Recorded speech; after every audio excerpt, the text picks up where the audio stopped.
Hey down, this is David Desai. Welcome back to my channel. Today I want to talk about THREA and some of the bad comments that BTS has been getting recently and just kind of what the reaction has been. THREA and Suga have both addressed these comments fairly recently, and I definitely want to talk about what was said and all that. I also want to get into BTS not doing their show anymore and what the deal with this is. So very good example and see spelling mug merch, and let's jump into the tea. If you're new here and interested in this type of stuff, please make sure to hit the subscribe button and that notification bell to be notified and some new video drops. And if you're a hater, like to be first to leave your hate comment, please make sure you hit the subscribe button and that notification bell also, and you'll be first to do so. Now let's jump into it. The first thing I want to get into are some of the weird comments, and weird is definitely putting it lightly. But I wanted to talk about the weird comments that BTS gets and where it comes from. There's no reason for them, but they do come from somewhere. BTS is arguably the biggest group in the world right now, and even when they weren't, they faced serious backlash even before they debuted. They were told that they wouldn't last more than 2 years, and a lot of it may have been due to their style in the beginning, or them being a 7-person group, or just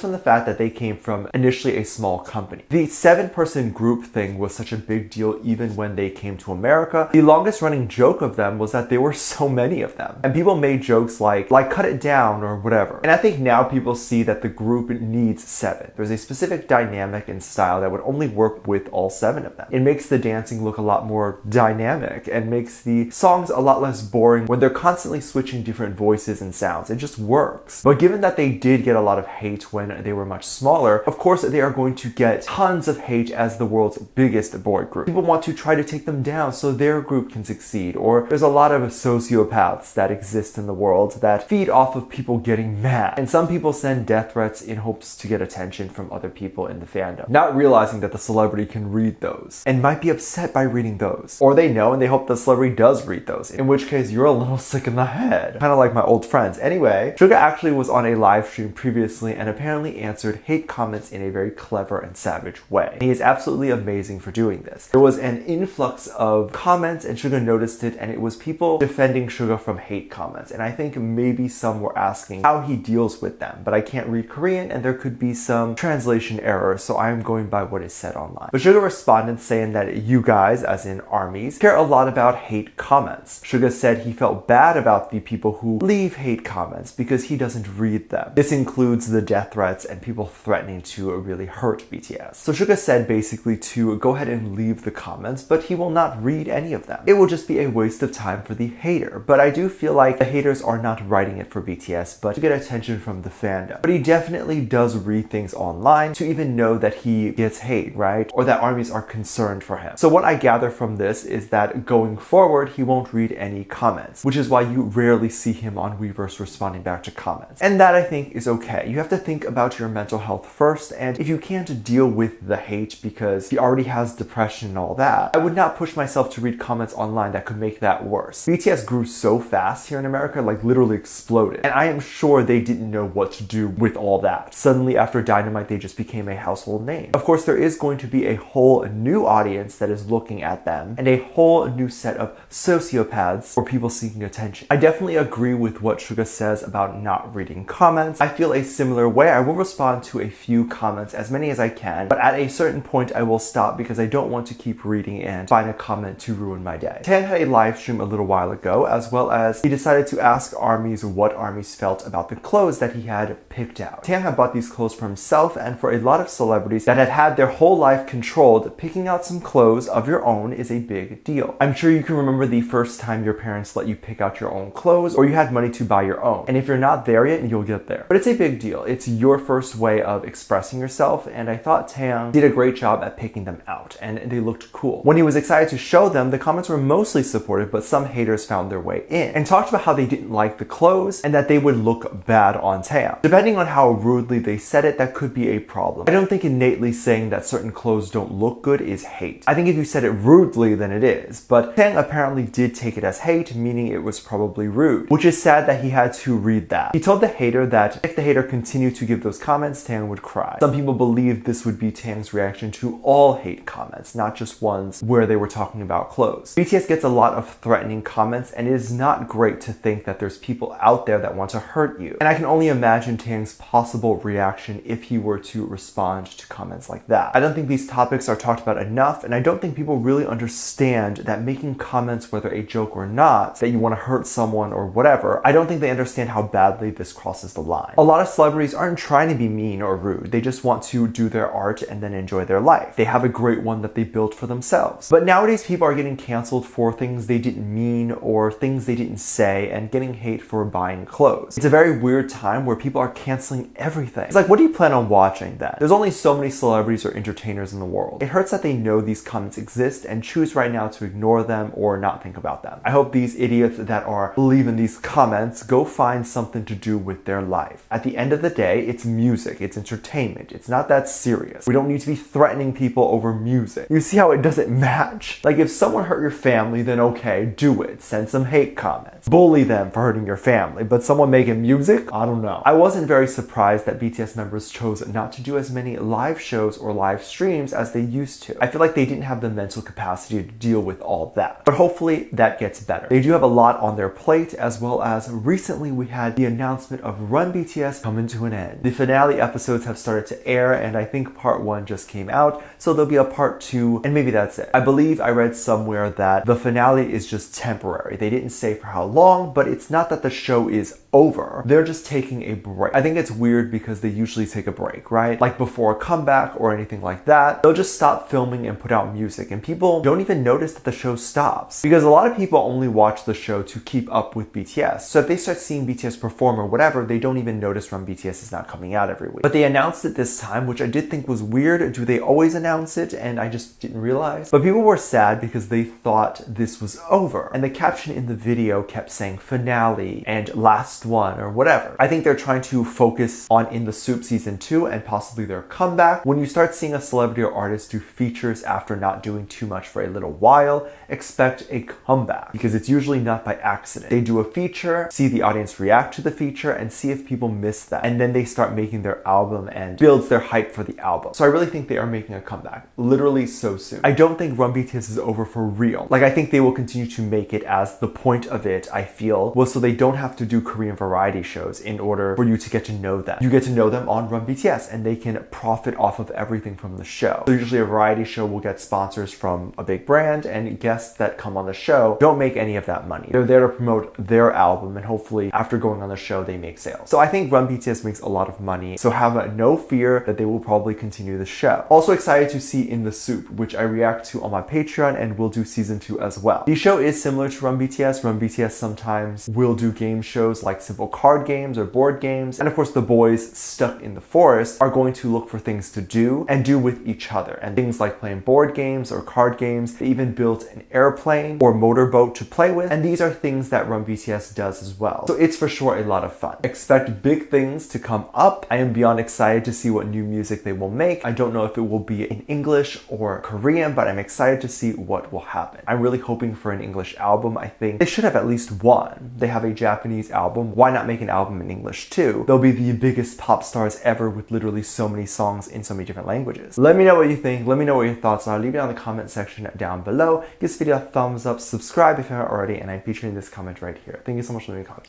And as always, I do have a Patreon if you want to go over there and check that out. I have a lot of videos over there that I can't really post on here. This is due to copyright or getting taken down, so I do keep it over there on my Patreon. You can get videos over there like music video reactions, performance reactions, ship reactions. You can also recommend things you'd like to see over there. We currently do have over 400 videos that are already up on there. The moment you sign up, you can get access to. And we do have a great time interacting and having fun with each other over there. So if you're interested in any of that, link is in the top description down below. There's also a video over there that kind of goes over how you can support this channel even more if you would like to do that. That video's on the front page and it's free to watch. With that said, there's 2 videos that will appear up on screen at the end of this video, so click on one of those and I'll see you over there. Bye.